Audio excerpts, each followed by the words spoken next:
বর্ষায় মেঘালয়, মেঘের দেশ, ঝর্ণার শহর আর পৃথিবীর সবচেয়ে বৃষ্টি ভেজা স্বর্গ মেঘালয়। চারপাশের ধূসর পাহাড়গুলো গাঢ় সবুজ চাদরে ঢেকে যায়, আর আকাশ ভেঙে নামা বৃষ্টিতে জীবন্ত হয়ে ওঠে ঝর্ণাগুলো। তখন মেঘালয়ের সৌন্দর্য দেখবার জন্য চোখ জুড়িয়ে যায়। কি নেই এই ট্যুরে? পাহাড়, উপত্যকা, ঝর্ণা, গুহা, লেক, যেন এক কমপ্লিট ট্যুর প্যাকেজ। এটাই মনে হচ্ছে, তাই না? কিন্তু এই বর্ষায় কিভাবে আপনার এই ট্যুরটাতে ভিলেন হয়ে উঠতে পারে সেটাই শেয়ার করব আমার এই ভিডিওটাতে। আর তার সাথে থাকবে ভারত সেবাশ্রমের একটা সুন্দর প্রপার্টি যেখানে আমি ছিলাম, তার ঠিকানা, একটা ভালো গাড়ির ড্রাইভারের সন্ধান আর আমার এই ট্যুরের খরচ। তাহলে চলুন ভিডিওটা শুরু করি। আমি এখন আছি কামাখ্যা স্টেশনে, যাব মেঘালয়। বর্ষায় মেঘালয়ের সৌন্দর্য অপূর্ব। কামাখ্যা বা গুয়াহাটি আসার জন্য কলকাতা থেকে যে কোনো একটা ট্রেনে উঠে পড়ুন। যেমন আমি খড়গপুর থেকে আগরতলা হামসাফারে করে এলাম হচ্ছে কামাখ্যা। এখন কামাখ্যা স্টেশনের বাইরে থেকে একটা টোটো করে যাব গুয়াহাটি, ওখান থেকে যাব শিলং। আর যারা মেঘালয় ট্যুর প্ল্যান করছেন তারা ভিডিওটা তাড়াতাড়ি সেভ করে রাখুন, কারণ সমস্ত ইনফরমেশন থাকবে এই ভিডিওতে। আর চ্যানেলটা সাবস্ক্রাইব করে রাখুন ভালো ভালো ভিডিওর জন্য। তাহলে চলুন। ঘড়ির কাঁটায় তখন দুপুর 2:40। ট্রেন প্রায় 2 ঘন্টা লেট। কামাখ্যা জাংশনে ট্রেনের টাইমিং 12:15। তাড়াতাড়ি কামাখ্যা স্টেশনের বাইরে বেরিয়ে এলাম, কারণ আমাকে গুয়াহাটি যেতে হবে। তাই 300 টাকা দিয়ে একটা অটো বুক করে নিলাম গুয়াহাটি যাওয়ার জন্য। আজকে গুয়াহাটির ওয়েদার বেশ সুন্দর, নীল আকাশ, পেঁজা তুলোর মতো মেঘ। আর আমাদের অটো ছুটে চলেছে গুয়াহাটির রিং রোডের ওপর দিয়ে। নিচে বয়ে চলেছে ব্রহ্মপুত্র নদী। অপূর্ব লাগছে। প্রায় আধ ঘন্টা অটো রাইড করে এসে পৌঁছলাম গুয়াহাটির পল্টন বাজারের ট্যাক্সি স্ট্যান্ডে। 2400 টাকার বিনিময়ে সুইফট ডিজায়ার ভাড়া করে চললাম শিলংয়ের উদ্দেশ্যে। শহরের কোলাহল থেকে মুক্তি পেতেই আমাদের গাড়ি ছুটল পাহাড়ের কোল বেয়ে।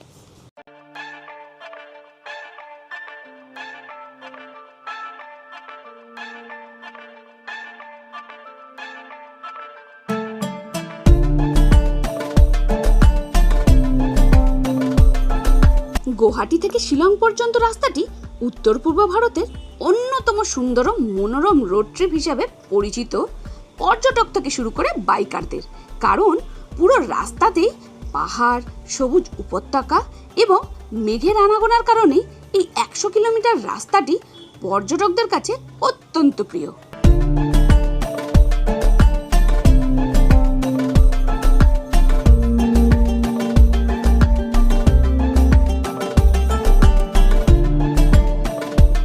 সময় লাগে প্রায় 2.5 থেকে 3 ঘন্টা মতো। আর এই যাত্রাপথের মূল আকর্ষণ কি জানেন? উমিয়াম লেক বা বড়াপানি। শিলং পৌঁছানোর প্রায় 15 কিলোমিটার আগে রাস্তার পাশেই পড়বে, সেটা তো দেখবই। তার আগে সর্দারজি ধাবা থেকে পেট পুজো সেরে নিই। এই ধাবা সম্পর্কে নতুন করে কিছু বলার নেই, কারণ ড্রাইভার দাদাদের ভালো খাবারের কথা বললেই ওনারা এই ধাবাতে নিয়ে আসেন। সত্যি কথা বলতে কি, আমার অভিজ্ঞতা বেশ ভালোই ছিল। খাওয়া দাওয়ার পর আবার যাত্রা শুরু করলাম, আর মেয়ের সাথে করলাম একটু খুনসুটি। আর আমার এরকম করতে বেশ ভালোই লাগে। প্রায় সন্ধে হয়ে এসেছে, আর ওদিকে আকাশে ঘন কালো মেঘ উঁকি মারছে। সত্যি বলতে এবার একটু টেনশনই হচ্ছে। উমিয়াম লেক এখনও বেশ কয়েক কিলোমিটার দূরে। দিনের আলো থাকতে পৌঁছাতে পারবো কিনা।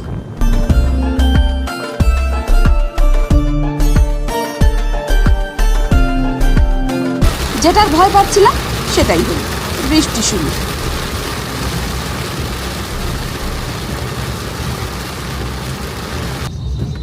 যাক, অ্যাটলিস্ট পৌঁছে গেছি।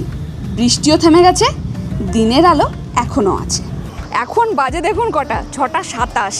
আর এই রাস্তার ওপর থেকেই উমিয়াম লেকের ভিউটা জাস্ট দেখুন। এই পাশটা উফ, এত সুন্দর লাগছে, মানে ভাষায় সেটা প্রকাশ করা খুবই অসম্ভব।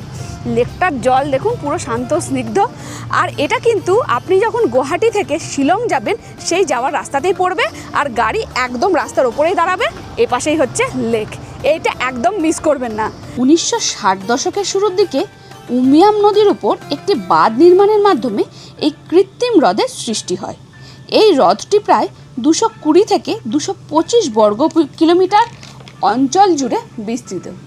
হ্রদের শান্ত ও নীল জলরাশির ওপর যখন আকাশের মেঘ এবং চারপাশের পাহাড়ের প্রতিচ্ছবি পড়ে, তখন এই দৃশ্যটি দেখতে অনেকটা স্কটল্যান্ডের হ্রদগুলোর মতো মনে হয়। আমি খুব লাকি, কারণ গোধূলি আলোয় এই হ্রদের সৌন্দর্য আপনাদের দেখাতে পারলাম। আমি এখন আছি পুলিশ বাজারে, আর আই লাভ শিলং রয়েছে আমার পেছনে। আধ ঘন্টা হলো আমি শিলংয়ে ঢুকে পড়েছি, আর একটা সুন্দর রুমও নিয়েছি।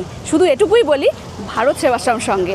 কিন্তু আমার কিছু শপিং করার ছিল, দোকানপাট তো জানেন এখানে তাড়াতাড়ি বন্ধ হয়ে যায়, সে কারণে আমি ভাবলাম তাড়াতাড়ি করে আগে পুলিশ বাজারটা ঘুরে নিই, তারপরে গিয়ে আপনাদের সাথে রুমটা শেয়ার করব। ব্রিটিশ আমলে এই অঞ্চলের প্রধান পুলিশ সদর দপ্তর থাকার কারণে এই বাজারের নাম হয় পুলিশ বাজার।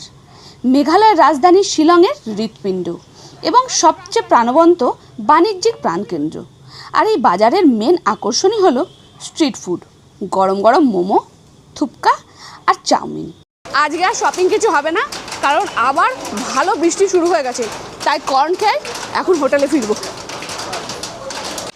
আমি ভারত সেবাশ্রম সংঘের একটা নতুন প্রপার্টি, যার নাম প্রণবাঞ্জলি, এইখানে রুম নিয়েছি। এইবার সবার আগে আপনাদের আগে লোকেশানটা ক্লিয়ার করি, তারপরে রুম শেয়ার করছি। এর লোকেশানটা হচ্ছে অকল্যান্ড রোড, সিএম বাংলোর ঠিক অপোজিটে। আর আমি এনাদের ফোন নাম্বার দিয়ে দেব, চাইলে আপনারা যদি চান তো আগেও ফোন করে দেখতে পারেন যে রুম খালি আছে কিনা।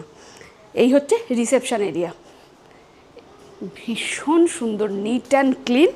এই হচ্ছে আমার রুম 105 নম্বর। দেখুন রুমটা কতখানি স্পেসিয়াস, নিট অ্যান্ড ক্লিন তো আমি আগেই বললাম। ফ্লোর দেখুন, এই হচ্ছে খাট, যেখানে 3 জন আমরা খুব ভালো মতো শুতে পারবো। ওখানে একটা আলমারি রয়েছে, ফ্যান রয়েছে। আচ্ছা, এখানে কিন্তু কোনো রুমেই এসি নেই। এখানে ডাইনিং টেবিল রয়েছে, চেয়ার রয়েছে, আর এখানে আছে একটা ব্যালকনি। এই হচ্ছে ব্যালকনি। ব্যালকনি থেকে ভিউটা দেখুন, এটা ভীষণ সুন্দর। আচ্ছা, ওনাদের আরও একটা প্রপার্টি রয়েছে, যেটা রয়েছে কিন্তু পুলিশ বাজার ইন্ডিয়ান অয়েলের একদম পাশে, ওখানেও আপনি যেতে পারেন। আর এটা পুলিশ বাজার থেকে পায়ে হেঁটে 10 মিনিট ডিস্টেন্স, আপনি এটাও বুক করতে পারেন। এবার ওয়াশরুমটা দেখুন, একদম নিট অ্যান্ড ক্লিন, কমোড রয়েছে আর সেন্ট্রাল গিজার রয়েছে। এখানে বেসিন, মিরর, বালতি মগ যেটা থাকে। নিট অ্যান্ড ক্লিনটা ভীষণ প্রয়োজন। আর সব থেকে ভালো সেটা হচ্ছে রেন্ট। শিলং কিন্তু ভীষণ কস্টলি, মানে খাওয়া দাওয়া থেকে শুরু করে হোটেল ভাড়া ভীষণ কস্টলি। সেই অনুপাতে আমি এই রুমটা পেয়েছি মাত্র 1600 টাকায়। দারুণ, তাই না বলুন? আচ্ছা, আপনাদেরকে একটা কথা বলি, এই ভারত সেবাশ্রম সংঘের রুমে থাকতে গেলে কিন্তু আপনাকে ওনাদের সদস্য হতে হবে এমনটা নয়। ওনাদের যদি ঘর খালি থাকে তাহলেই আপনি রুম পেয়ে যাবেন। শুধু আপনার আইডি কার্ড লাগবে, আধার কার্ড বা ভোটার কার্ড যেটাই হোক। আমার কিন্তু রুমটা ভীষণ পছন্দ হয়েছে। আপনাদের কেমন লাগলো আপনারা নিশ্চয়ই কমেন্টস করে জানাবেন। তবে আজকের রাতটা আমি শিলংয়ে থাকবো, আর কালকে সকালেই বেরিয়ে যাব চেরাপুঞ্জির জন্য। তাহলে আজকের মতো গুড নাইট, আবার আপনাদের সাথে দেখা হবে কালকে। Good morning. আজকে মেঘালয়ে আমার ডে 2, আর এখন শিলংয়ের রুম থেকে চেক আউট করে চলে যাচ্ছি চেরাপুঞ্জির জন্য। যদিও সাইট সিন সাথে রয়েছে। আর এখন বাজে সকাল 6:48। দাদা 6:30টায় টাইম দিয়েছিলেন, তো একটুখানি তো লেট হবেই, আফটার অল আমরা বাঙালি। আর এই হচ্ছে ভারত সেবাশ্রম সংঘের প্রণবাঞ্জলি, অকল্যান্ড রোড।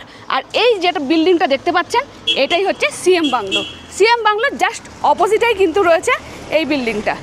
আমি ফোন নাম্বার প্রোভাইড করে দেবো, ডেসক্রিপশান আপনারা প্লিজ চেক করবেন, ওখান থেকে আপনারা বুকিং করতে পারেন। তাহলে চলুন দুকে দুকে বলে রওনা দিই।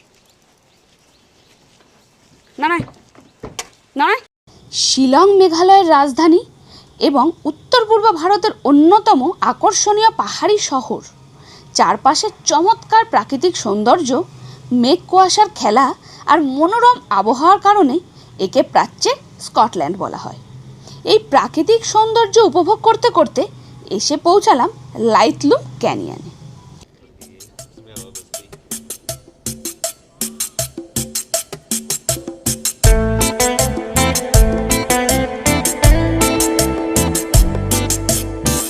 আমরা প্রথম স্পটে এলাম লাইটলুম ভিউ পয়েন্ট। শুধু ভিউটা দেখুন। আর এই লাইটলুম শিলং শহর থেকে প্রায় 30 কিলোমিটার দূরে। গাড়ি আপনাকে যেখানে পার্কিং আপনাকে করতে হবে ওখান থেকে বেশ খানিকটা হেঁটে আসতে হবে। হেঁটে একটু আমি অনেকটাই নিচে নেমে এসেছি, তাহলে কিন্তু এই সুন্দর ভিউ পয়েন্টটা পাবেন। জাস্ট চোখ একেবারে সার্থক। আর মেঘালয়ে এসেছি পুরো মেঘে ঢাকা, মেঘের মধ্যে দিয়েই আমরা যাচ্ছি। দারুণ ফিলিং, দারুণ। একটুখানি হেঁটে আসবেন, কিন্তু একটু নিচেও নামতে হবে। আমরা ওই ওপরটা থেকে নিচে নেমেছি। ওই যে ওই ওপরে দেখুন মানুষজন রয়েছে, ওখান থেকেও ভিউ সুন্দর, কিন্তু নিচে নেমে এসে যেন স্বর্গ। চলুন ড্রাইভার দাদার সঙ্গে আপনাদের পরিচয় করিয়ে দিই। ওনার নাম হলো সুমন যাদব। উনি শিলংয়ের বাসিন্দা। ওনার গাড়ি করেই আমরা গুয়াহাটি থেকে শিলং আসছিলাম। আসার পথে ওনার ব্যবহার ভালো লাগার জন্য আমাদের এই মেঘালয় ট্রিপটা ওনাকেই দায়িত্ব দিয়ে দিই। ভিডিও শেষে অবশ্যই দিয়ে দেব ওনার নাম্বার আর গাড়ি বাবদ কত খরচ হলো। দ্বিতীয় স্পটে খুব কাছাকাছি এসে গেছি। আমরা এখন এলাম এলিফ্যান্ট ফলস। আর এলিফ্যান্ট ফলসে কিন্তু 3টে স্টেপে ফলস আছে। এইটা এলিফ্যান্ট ফলসের ফার্স্ট ফলস। পার্কিং থেকে একটুখানি নেমে এলে ফার্স্ট ফলস পাবেন। আর আমাদের এখানে পার পার্সন এন্ট্রি ফি লেগেছে 100 টাকা করে। আর 5 বছর পর্যন্ত বাচ্চাদের কোনো টিকিট লাগবে না। এটা ফার্স্ট ফল আপনাদের সাথে শেয়ার করলাম। আমি 3টে ফলসেই যাব। ফলসের একদম সামনে পর্যন্ত যাব। ওইখানে বোর্ডে দেওয়া রয়েছে এটা ফার্স্ট ফল, আপনি সেকেন্ড ফলস কোন দিক দিয়ে যাবেন, থার্ড ফলস কোন দিক দিয়ে যাবেন, সমস্তটা কিন্তু ইনফরমেশন রয়েছে। চলুন সেকেন্ড ফলসে যাই। এইটা হচ্ছে সেকেন্ড ফলস। দেখুন সেকেন্ড ফলসের ইয়েটা একটু কমই রয়েছে, মানে হালকা হালকা পড়ছে। এবার যাব থার্ড ফলসের দিকে। আর ভিড়টা দেখুন। এখানটা যেহেতু ব্রিজ রয়েছে, পুরো দুপাশে সবুজ, এখানে ফটোটা দারুণ আসবে, সেই জন্য সবাই সেলফি তুলতে ব্যস্ত। চলুন আমরা আগের দিকে এগিয়ে যাই। আয়। এলিফ্যান্ট ফলস এর নামকরণের একটা ছোট্ট ইতিহাস আছে। ব্রিটিশ শাসন আমলে ইংরেজরা এই জলপ্রপাতের পাশে একটি বিশালাকার পাথর দেখেছিল, যা দেখতে হুবহু একটি হাতির মতো ছিল। সেই পাথরের মিল দেখেই তারা নাম দেয় এলিফ্যান্ট ফলস। তবে 1897 সালে একটি ভয়াবহ ভূমিকম্পে সেই হাতির আকৃতির পাথরটি ভেঙে ধ্বংস হয়ে যায়, কিন্তু নাম পরিবর্তন হয়। এই হচ্ছে থার্ড ফলস। এখানে কিন্তু দেখুন পাথরগুলো রয়েছে, কিছুটা অবধি আপনি গিয়েও কিন্তু ফটো তুলতে পারেন। ওখানে একটা তার দড়ি দেওয়া রয়েছে, মানে ওপাশে আর যাওয়া যাবে না, কিন্তু এখান থেকে কিন্তু ফটোশ্যুট করতে পারেন। ভীষণ সুন্দর লাগছে এখান থেকে।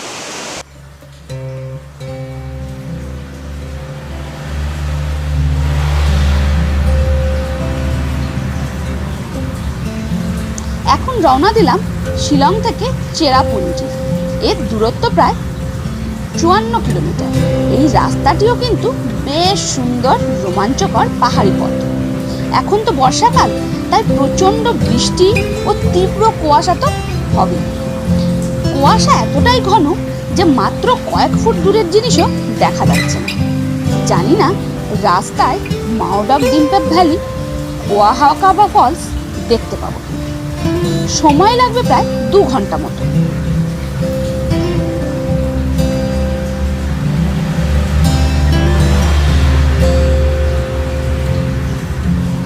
এই রাস্তাতেই থাকে 2টি স্পট, মাওডাক ডিম্পেম ভ্যালি, ওয়াহাকাবা ফলস।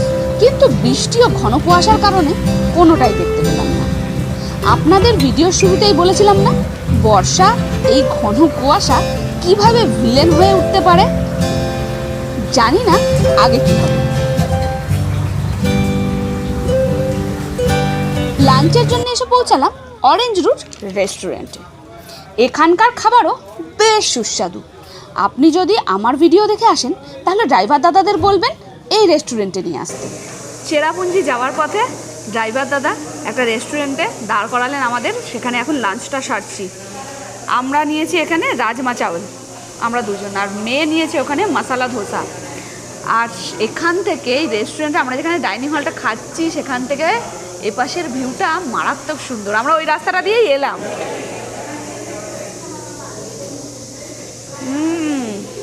খাওয়া দাওয়া কিন্তু বেশ ভালো। আর এখানে ম্যাক্সিমামটাই কিন্তু ভেজ রেস্টুরেন্ট, কিছু কিছু জায়গায় ননভেজ আছে, ভেজ রেস্টুরেন্ট এবং ভেজ রেস্টুরেন্টের ভেজ খাবারগুলোও মারাত্মক ভালো। এখানকার একটা লোকাল খাবারও হয়, সেটাও আপনি ট্রাই করতে পারেন। আর আমরা এখানে রাজমা চাওয়াল নিয়েছি, রুটি আছে, বিভিন্ন কিছু রয়েছে। তাহলে চলুন তাদের নাস্তা সেরে খুঁজি। খাওয়া দাওয়ার পর্ব শেষ করে চলে এলাম চেরাপুঞ্জি সাইট সিনের প্রথম স্পট আরওয়া কেভ দেখতে। এই প্রসঙ্গে একটা ইনফরমেশান দিই আপনাদের। আমার ট্যুরটা ছিল 3 রাত 4 দিনের। শিলং থেকে চেরাপুঞ্জি যাওয়ার দিন শিলংয়ের সাইট সিনের সাথে চেরাপুঞ্জিও বেশ কয়েকটা স্পট কমপ্লিট করে নেবেন। সেক্ষেত্রে আপনাকে একটু সকাল সকাল বেরোতে হবে। আমি এখন এলাম আরওয়া কেভস। তো এই আরওয়া কেভসের যে পার্কিংটা রয়েছে সেইখান থেকে দেখুন শুধু ভিউটা। এখানে একটা ভ্যালি হয়েছে, আর ওই ক্যামেরায় কতটা আসতে পারবো আসবো আমি জানি না, পেছন দিকে যে ফ্ল্যাট জমিগুলো দেখতে পাওয়া যাচ্ছে ল্যান্ড, ওইটা কিন্তু বাংলাদেশ। ওই সামনে খালি চোখে দেখতে পাওয়া যাচ্ছে সামনের দিকে প্রচুর ঘর বাড়ি রয়েছে। এখান থেকে ডিস্টেন্সটা অনেকটাই, জানি না আমি ক্যামেরায় কতটা বোঝাতে পারলাম। যাই হোক, আপনারা তো আসলে ফিল করতেই পারবেন। আর এ পাশটায় দেখুন শুধু মেঘ ঘুরে বেড়াচ্ছে, বিশ্বাস করবেন না, আজকে ওয়েদারটা এমনই ছিল। আমরা বেশ তো দেখে এলাম এলিফ্যান্ট ফলসের পর থেকে যে চেরাপুঞ্জির দিকে রওনা দিয়েছি, বৃষ্টি পুরো অন্ধকার, এত ফগি, আমরা 2টো পয়েন্ট দেখতেও পাইনি। একটা হচ্ছে ডিম্পে ভ্যালি, ওইটাও পুরো ফগি, কিচ্ছু দেখতে পাওয়া যাচ্ছে না, রাস্তায় সামনে ঠিকঠাক দেখতে পাওয়া যাচ্ছে না। আর একটা সানসেট পয়েন্ট।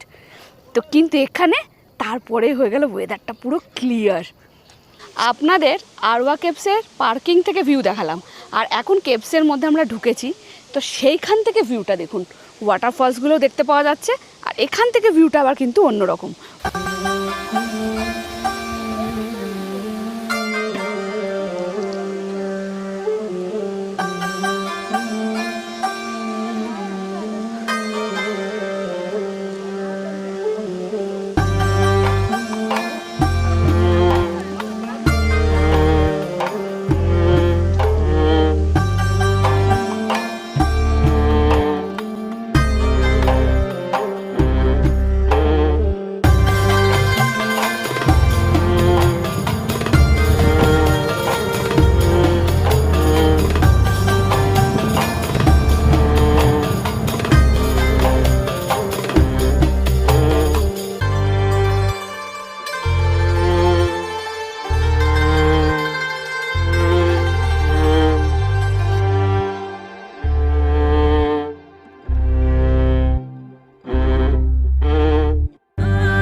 এই কিনরেম ওয়াটারফলসের উচ্চতা প্রায় 305 মিটার।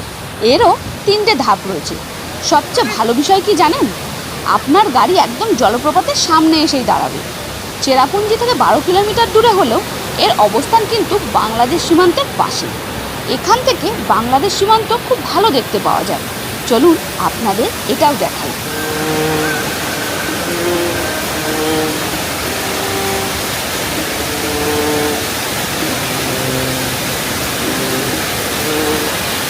এই দেখুন সেই সীমান্ত, একটা অপূর্ব রূপ দেখতে পাওয়া যাচ্ছে মেঘালয়ের রাস্তা থেকে।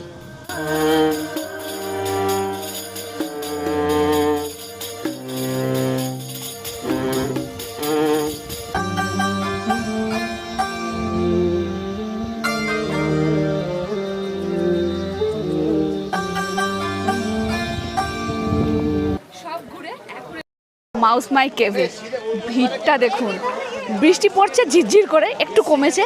তো আমরা এখন যাই কেভের পথে। আমরা মাউস মাই ক্যাফে ঢুকে পড়লাম, আর টিকিট লাগলো অ্যাডাল্টের জন্য 30 টাকা, আর 10 বছর পর্যন্ত বাচ্চাদের 10 টাকা। পুরো মনে হচ্ছে রিয়েল অ্যাডভেঞ্চার। আর বিশ্বাস করুন, পুরো মেঘালয়ে আমি চেরাপুঞ্জিতে ঘুরলাম, এত ভিড় দেখিনি যত ভিড় এখানে দেখছি। দেখুন একবার ভিড়টা।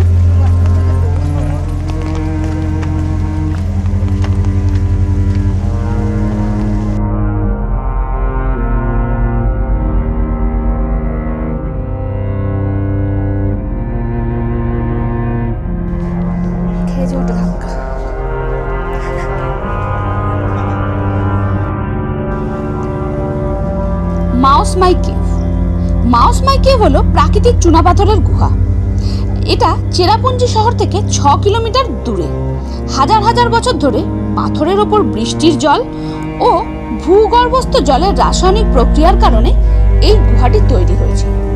গুহার ছাদ থেকে ঝুলে থাকা পাথরের স্তম্ভ এবং মেঝে থেকে উপরের দিকে উঠে আসা স্তম্ভ এর প্রধান আকর্ষণ। বহু জায়গায় এই দুটো অংশ একসাথে জুড়ে গিয়ে প্রাকৃতিক স্তম্ভ বা পিলার তৈরি করেছে। গুহার ভেতরে ঢুকলে দেখতে পাবেন ছাদ থেকে অনবরত টুপটুপ করে জল পড়তে থাকে, যেটা আপনাকে আরো বেশি আকর্ষণীয় করে তুলবে। এই গুহার ভালো বিষয় হলো এন্ট্রি পথ ও এক্সিট পথ আলাদা আলাদা রয়েছে।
এটা হচ্ছে রিয়েল অ্যাডভেঞ্চার, ঠিক আছে?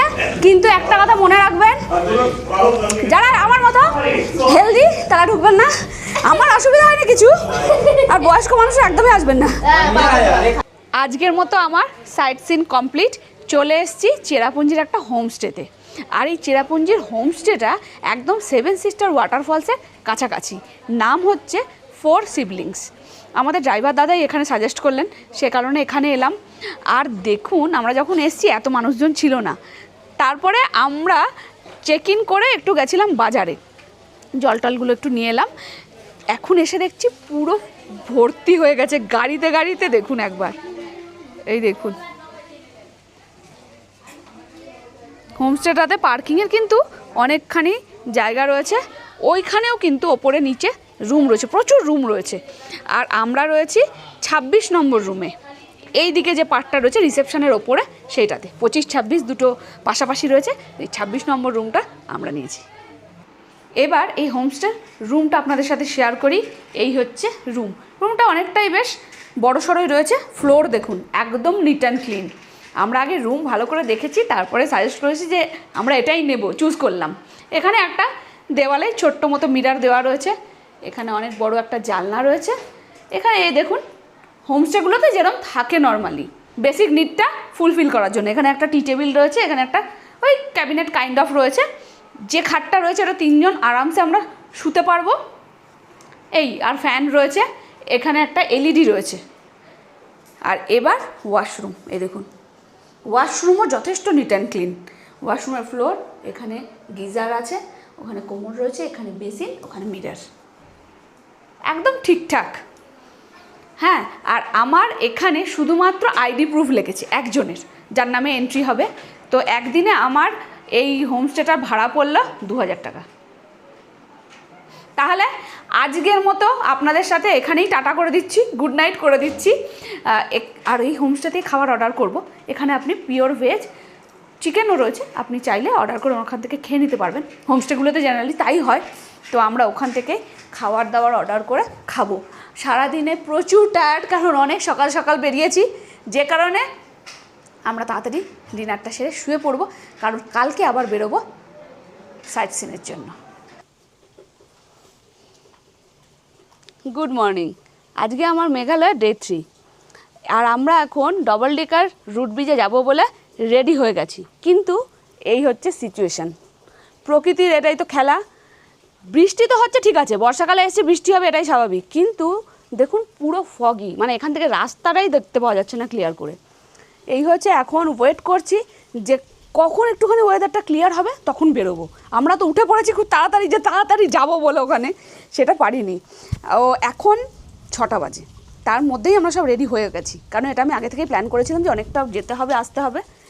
এই দেখুন এই হচ্ছে পরিস্থিতি, মানে কেউই বেরোতে পারেনি, আমরা শুধু নই, সবাই গাড়ি নিয়ে, মানে কী করবে এই ওয়েদারে দেখুন না।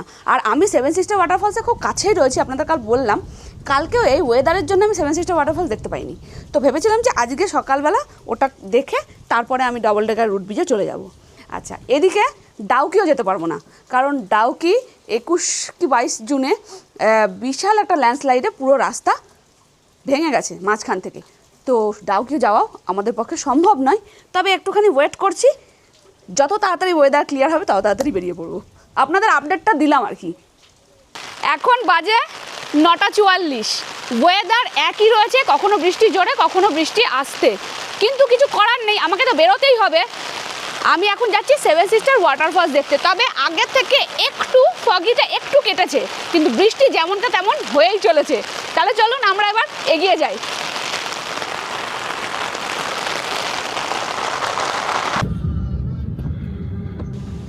রাস্তায় যা কুয়াশা দেখছি, জানি না 7 সিস্টার ওয়াটারফলস আমাদের দেখা দেবে কিনা। এসে পৌঁছালাম পার্কিংয়ে।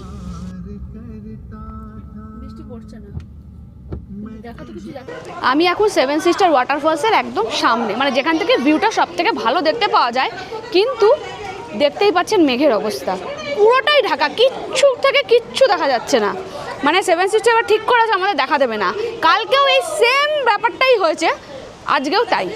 কালকে বিকেলেও এরকম হলো, আজকে সকালেও তাই। আর প্রকৃতির কাছে তো আমাদের হাত থাকে না। আর দেখুন আমি বর্ষায় এসেছি, বর্ষায় মেঘালয় দারুণ সুন্দর, মানে কি বলবো, এত সবুজ, বৃষ্টি হচ্ছে, চেরাপুঞ্জি বৃষ্টির জায়গা, আমরা তো ছোটোবেলা থেকেই জানি।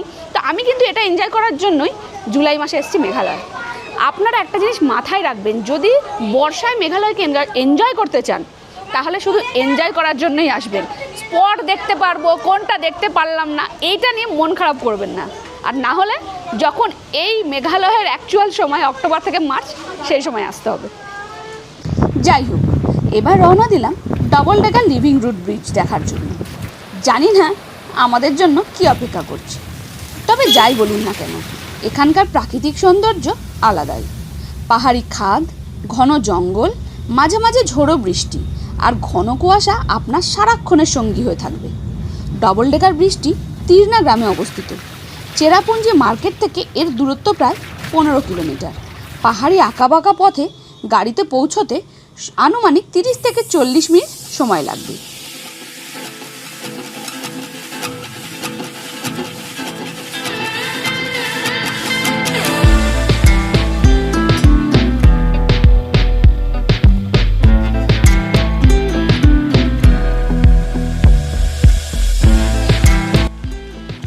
অবশেষে এসে পৌঁছলাম ডবল ডেকার লিভিং রুট ব্রিজের কাছে যাব বলে।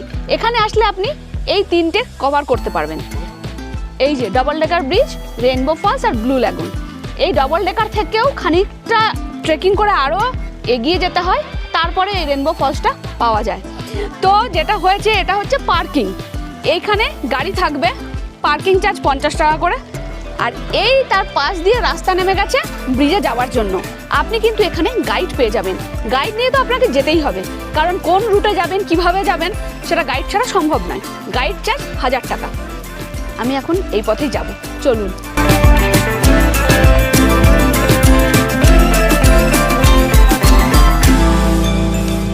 বেশ ভালো কিন্তু না, আমার তো দারুণ লাগছে বৃষ্টিতে মেঘালয়। ও হেভি সুন্দর, একটু ভিজে তো যাবোই, ওটা কোনো ব্যাপার না। জানেন আমরা 3 জনের জন্যই 3টে রেনকোট নিয়ে এসেছি, কিন্তু রেনকোটগুলো যে অবস্থায় এনেছি সে অবস্থাতেই রয়েছে, পড়া আর হয়নি এখনো পর্যন্ত। এই রাস্তাটির দূরত্ব খুব একটা কম নয়, या खुश हो या हो खफा, हम नहीं बदलेंगे मेरी अदा, समझो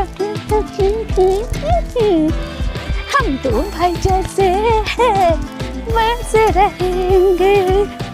পার্কিং থেকে সিঁড়ির স্টার্টিং পয়েন্ট পর্যন্ত প্রায় 1 কিলোমিটার।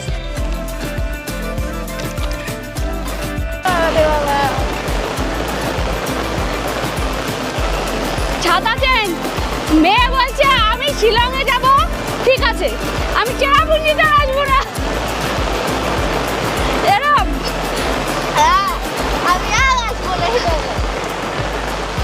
যেটা আপনাকে হেঁটেই পৌঁছতে হবে। দেখুন যাওয়ার পথে কি সুন্দর একটা ঝর্ণা পেলাম, হচ্ছে এদিকে বৃষ্টি, পুরো কুয়াশায় ঢাকা, তার মধ্যে সুন্দর এরকম একটা ওয়াটারফলস। দারুণ ওয়াটারফলস প্রচুর, মানে নাম না জানা ওয়াটারফলস যে কত আছে, তাহলে ভিডিও শুধু ওই ওয়াটারফলস নিয়েই চলবে। আর রাস্তার অবস্থাটা দেখুন, মানে এখানে সব না ঝুড়ো ঝুড়ো পাথর, ওপর থেকে কখন যে ধস নেমে যায় তার কোনো গ্যারান্টি নেই। তবে জন্তু জানোয়ারের কোনো ভয় নেই।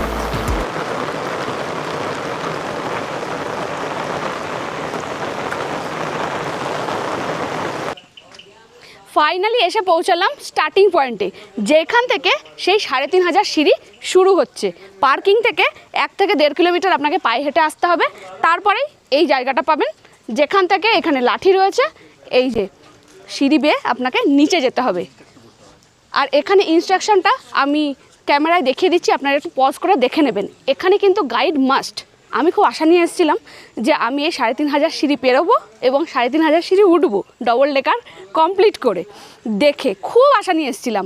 কিন্তু এখানে মানুষজন যারা রয়েছেন, গাইড দাদারা যারা রয়েছেন, তাদের সাথে কথা বললাম, যেহেতু সাথে মেয়ে রয়েছে, এই রকম ওয়েদার, মানে এত বৃষ্টি হচ্ছে, এখন একটু কমলে যে আবার বৃষ্টি শুরু হয়ে গেছে।